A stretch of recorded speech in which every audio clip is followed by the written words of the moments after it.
everyone, so it's me again. I'm your Marna Michosa from the Social Climber Squad. So for today's video, meron pong ipinapagawa si Madam ngayon dito sa Hinaguan Nature Park. Oo, grabe, para magkaroon ng kulay at buhay dito sa mga e-houses.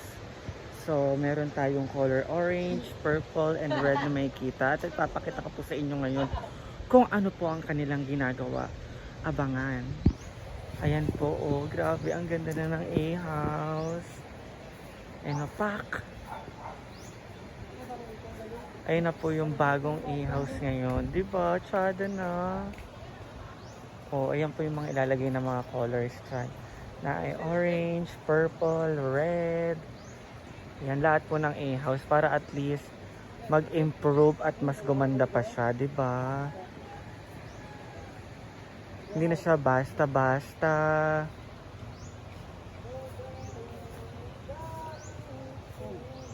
Ay, may maroon. O tapos may gray. Ayan. So, goodbye. And papakita ko po sa inyo mamaya kung ano yung next na color kanilang ilalagay.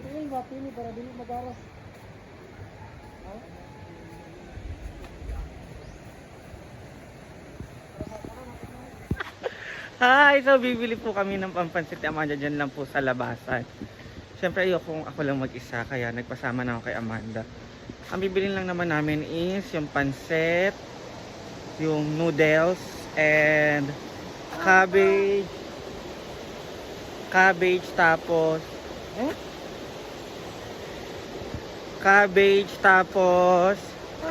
bell pepper, and welcome back Amanda. Kararating lang.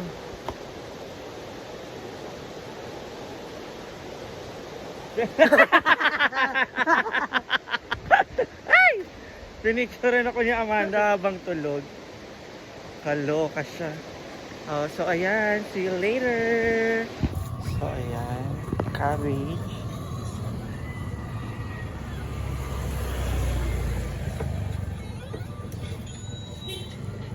Alam mo ng carrots.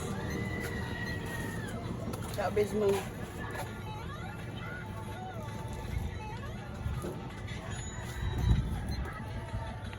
Sa kalahati po ng pansit. Kanya? Kalahati. Kalahati.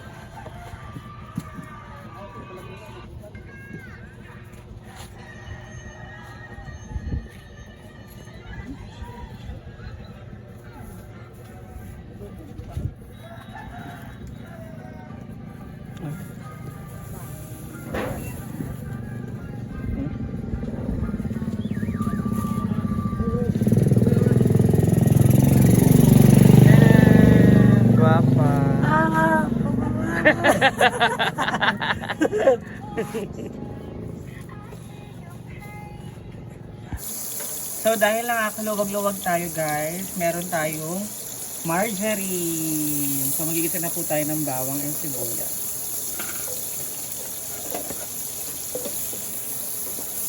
Laulan mo naman.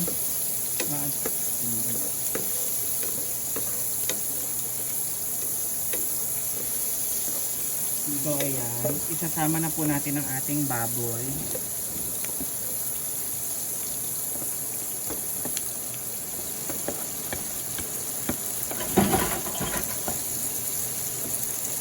Pipretungin at papalabasin lang po natin ang natural oil ng baboy.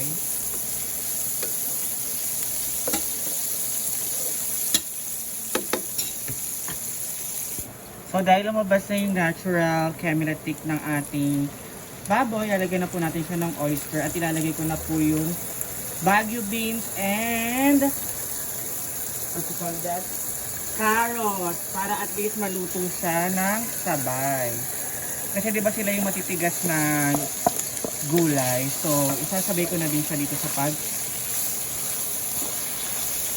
gisa. And guys, hindi ko na po pala na-videohan. Kapag nagigisa po pala ako ng bawang, sibuyas at saka na may baboy, isinasabay ko po yung paminta. Ano ba yung mga langaw? Para at least bongga siya. And then, pakukuluin ko lang po ng onte. Tapos halagyan ko po siya ng slight water para hindi po siya, tawag nito, hindi po siya madadry.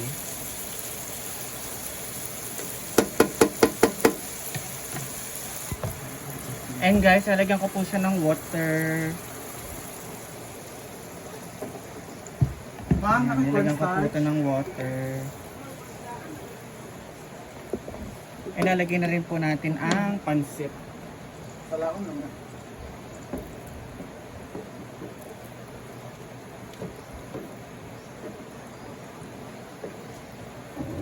Ano pa yung ano? Ano yun? Liquid seasoning. So nilagay ko na po yung pansit.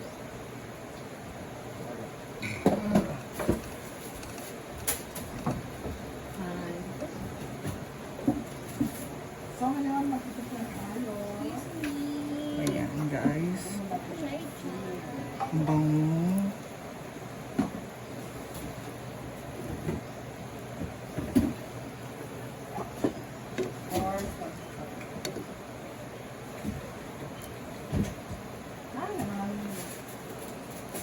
So hindi po natin siya i-overcook yung pansit.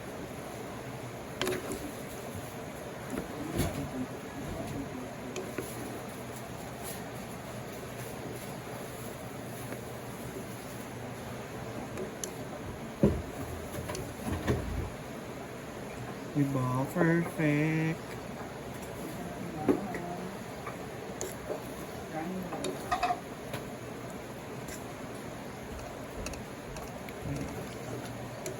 So, pakukuluan lang po natin siya. Nilalagay na natin mamaya ang ating mga gulay.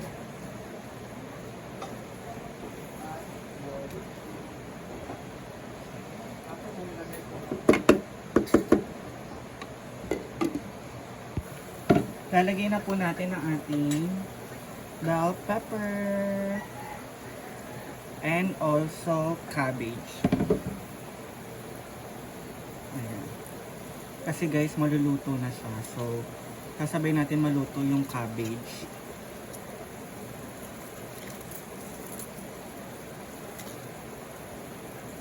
Ayan. More vegetables, more fun.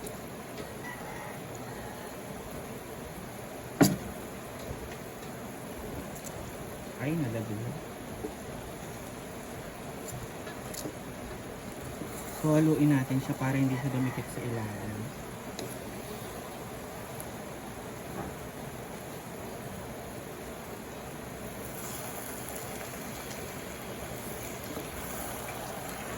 Ito po ay pagkain namin, kasama na po yung panday.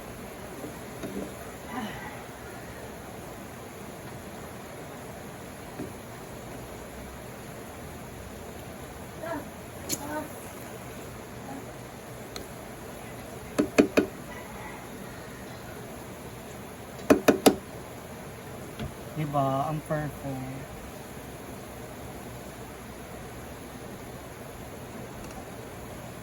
Watch you guys. So, it's done! Ayan.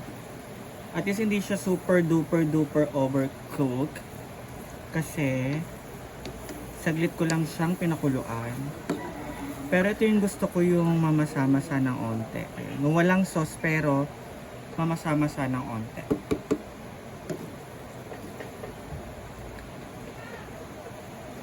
Diba? Para at least hindi siya dry kainin.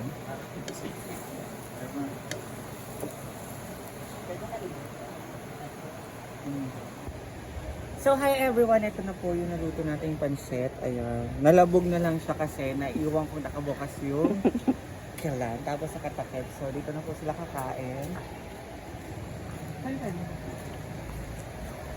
Diyan na lang daw. Dito na lang nila. So guys, ayun po yung mga panda. So ano pa po yung mga panda. Hintayin po natin sila para makakain na silang lahat. And then sa atin. Ako na bala sa panulak ma. Sada. May pansit pa.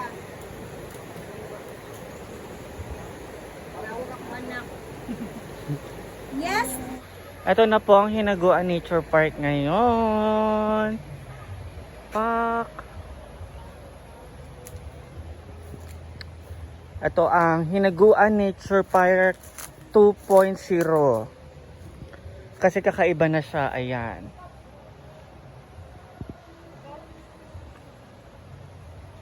Kay tsada na siya ng bongga. Para kapag may mga magdo-drone, may kita nilang kung gaano kaganda ang hinaguan. Ayan. So ito pa yung loob niya. Ito pa rin po yung loob niya. Ang binago lang po is yung labas.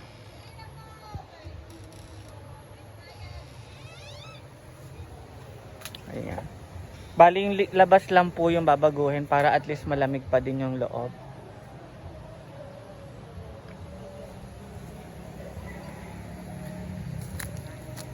Kain ba?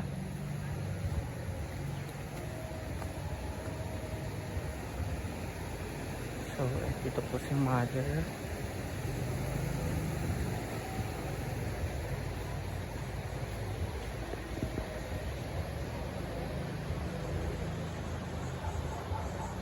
So, meron pong ginawa si Diva na pati-pati. Ito, papatikim po natin siya sa mga panday.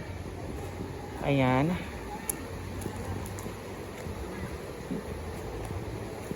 Ang ginawa ni O Diva. Yan na yun. Tikman nyo daw. Kobe, tikim. Layan Rivera. Singot na yun ba?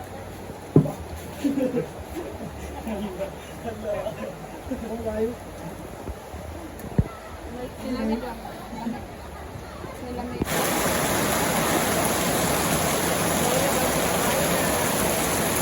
Para